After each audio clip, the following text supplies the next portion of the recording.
India Global. India Global.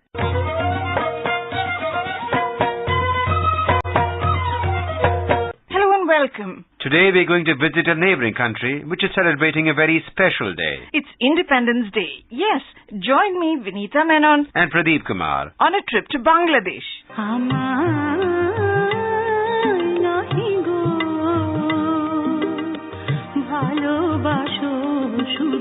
The People's Republic of Bangladesh is in the eastern part of the South Asian subcontinent. Straddling the Tropic of Cancer, Bangladesh is surrounded by India on its west, north and east, with a small border with Myanmar on the southeast.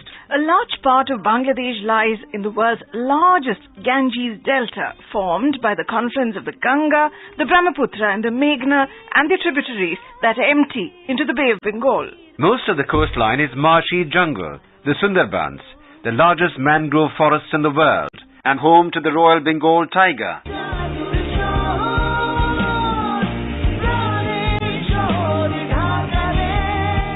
Dhaka, the capital of Bangladesh, lies on the lower reaches of the Ganges Delta and is among the world's most populous cities. Bangla is the official language of the country, whose rich heritage it shares with the Indian state of West Bengal. Bangladesh is the fourth largest Muslim nation in the world. India was the first country to recognize Bangladesh as an independent state and establish diplomatic relations with the country immediately after its independence in 1971.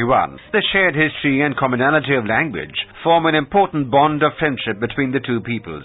India's High Commissioner to Bangladesh, Pankaj Saran, says, Bangladesh and India share a very, very important history which goes back not just many centuries but also many decades. In 1971, we saw how the people of the then East Pakistan stood up against the government of West Pakistan at that time to demand dignity, self-respect, justice and freedom, and India watched with admiration the struggle for the liberation of Bangladesh. Since then, we have been developing an overall comprehensive and fruitful relationship with Bangladesh.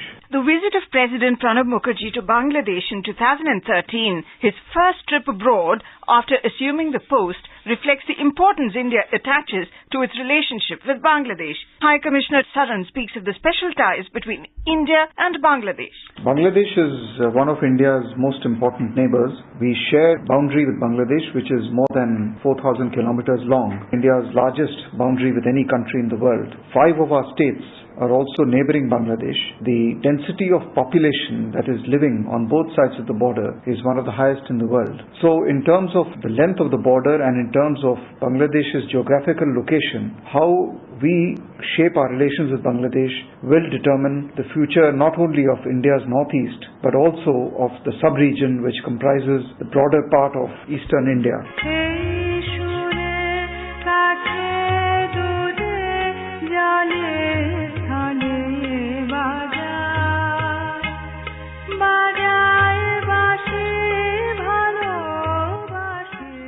Did you know that the first 10 lines of the poem Amar Shonar Bangla by poet Rabindranath Tagore is the national anthem of Bangladesh?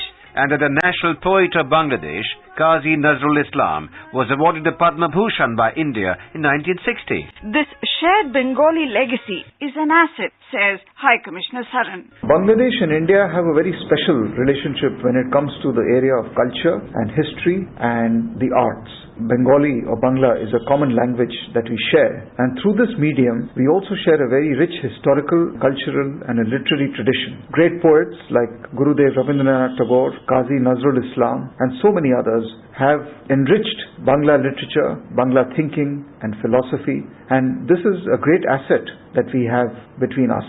We have been trying to nurture this, and we find that there is a great empathy between the two peoples to constantly work towards making the whole Bengali culture, literature, arts and music come onto the world stage.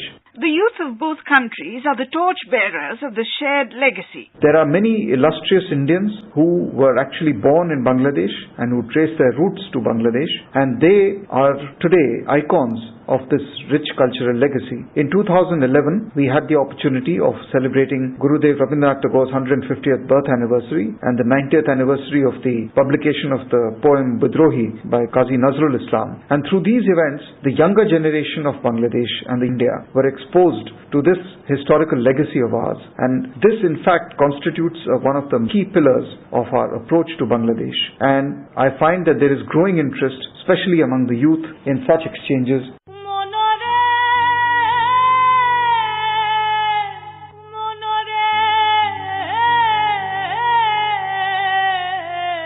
The Ganges Delta is one of the most fertile regions in the world, and Bangladesh is a leading producer of rice and jute. Fishing is an important activity in the Delta region, and Bangladesh is one of the world's leading inland fisheries producer. Not to forget the culinary traditions of fish and rice, favorites both in Bangladesh and across the border. An Indo-Bangladesh joint working group is to soon assess the stocks of hilsa and other fish resources to collaborate in the field of aquaculture. Dhaka muslin is amongst the finest textiles in the world. Textile and garment exports are still the largest source of foreign exchange earnings, while shipbuilding, pharmaceuticals and manufacturing are important emerging industries.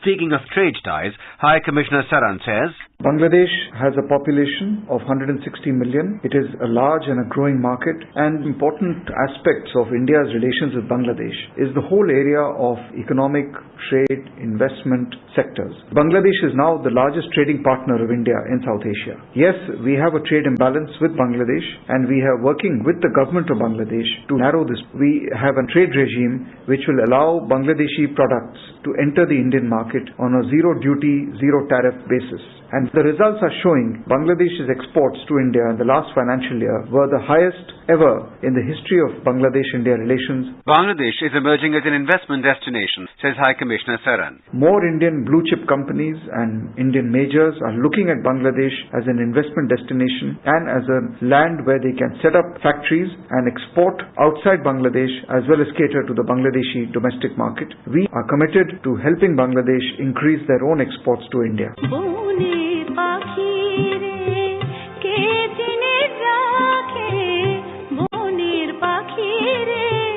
India is actively engaged in development cooperation with Bangladesh, says Indian High Commissioner Pankaj Saran. We have offered a credit line of $1 billion to Bangladesh, the highest ever offered to a single country. The bulk of this money is being utilized for the upgradation of the Bangladeshi railways and the communication sector. High Commissioner Pankaj Saran says India and Bangladesh have broken new ground in energy cooperation. For the first time since 1971, late last year, we have established intergrid connectivity on the West Bengal-Bangladesh border, and as of today, 500 megawatts of power is flowing in from India into Bangladesh. India has always stood by Bangladesh in its hour of need, with aid and economic assistance to help it cope with natural disasters. Being in the low-lying Ganges Delta amidst a maze of rivers, there are risks from floods caused by monsoons and tropical cyclones. No prizes for guessing the two most popular sports in Bangladesh.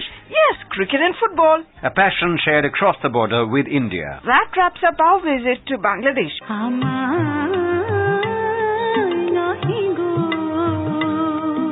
Before we go, here's a question for you. Which English novel by a well-known Indian author is set in the Sundarbans? Send in your answers to indiajourney360@gmail.com. The first 3 correct answers will get a music CD from AIR's archives and a DVD from the Ministry of External Affairs.